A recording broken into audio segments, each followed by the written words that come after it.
ইউনূস শান্তিতে নোবেল পেলেও রাষ্ট্র পরিচালনায় 0 পেয়েছেন।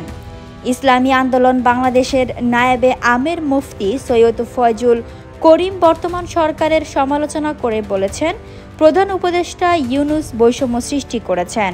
তিনি জাতিসংঘে কিছু দলকে নিয়ে সফর করেছেন, অন্যদেরকে বৃদ্ধাঙ্গুলি দেখিয়েছেন। তিনি নিরপেক্ষ নয়, নিজেকে রক্ষা করতে পারেননি। সরকার প্রধান অনেক বড় শিক্ষিত, শান্তিতে পেয়েছেন নোবেল, তবে রাষ্ট্র পরিচালনায় 0 পেয়েছেন। বৃহস্পতিবার বিকেল 5:30টার দিকে ফরিদপুরে ইসলামী আন্দোলন বোয়ালমারী উপজেলা শাখার আয়োজনে চৌরাস্তার মোড়ে গণসমাবেশে প্রধান অতিথির বক্তব্যে তিনি এসব কথা বলেন। প্রয়োজনীয় রাষ্ট্র সংস্কার, জুলাই সনদের আইনে ভিত্তি প্রদান, গণহত্যার বিচার, PR অর্থাৎ সংখ্যানুপাতিক পদ্ধতিতে জাতীয় নির্বাচন ও ইনসাফ ভিত্তিক কল্যাণ রাষ্ট্র প্রতিষ্ঠার দাবিতে এ সমাবেশের আয়োজন করা হয়। তিনি বলেন, দেশে কিছু দালাল জরিপ প্রতিষ্ঠান রয়েছে, তারা তাদের খেয়াল খুশি মতো রিপোর্ট প্রকাশ করেন। প্রকৃত চিত্র তারা প্রকাশ করে না। তারা রিপোর্টে লেখেন, নির্বাচনে ইসলামী আন্দোলনের কোনো ভোটই নেই, মানে কোনো পার্সেন্টেজ নেই। জরিপকারীরা দালাল। বোয়ালমারী উপজেলা ইসলামী আন্দোলনের সভাপতি ও ময়না ইউপি চেয়ারম্যান হাফেজ মাওলানা আব্দুল হক মৃধার সভাপতিত্বে ফয়জুল করিম বলেন, গত 53 বছরে মানুষের ভাগ্যের পরিবর্তন হয়। যারা ক্ষমতায় ছিল তাদের মধ্যে বিএনপি আওয়ামী লীগ ক্ষমতায় থাকাকালীন বাংলাদেশ দুর্নীতিতে বিশ্বে 6 বার চ্যাম্পিয়ন হয়েছে।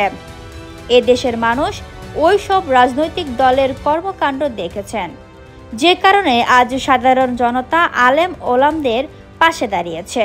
তিনি বলেন, গত 5 আগস্টের পরই আমরা দেখেছি একটি রাজনৈতিক দলের সন্ত্রাসী ও চাঁদাবাজি কর্মকাণ্ডের মধ্য দিয়ে সাধারণ মানুষকে অতিষ্ঠ করে তুলেছে। আজ আমরা সবাই সামিল হয়েছি দেশে ইসলামিক রাষ্ট্র কায়েমের জন্য।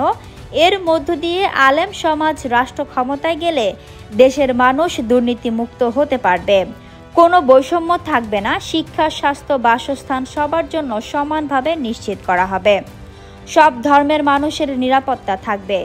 সর্বশেষ তিনি আগামী জাতীয় সংসদ নির্বাচনে যে কোনো মূল্যে PR পদ্ধতিতে করতে হবে জানান।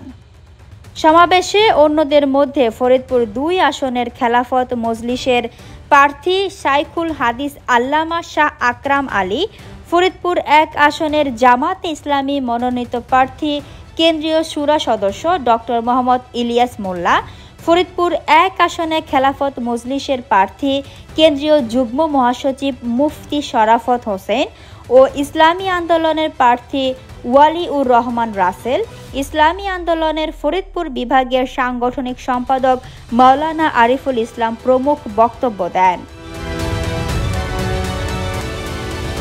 Fatema Tuz Zohra, people voice television, Dhaka.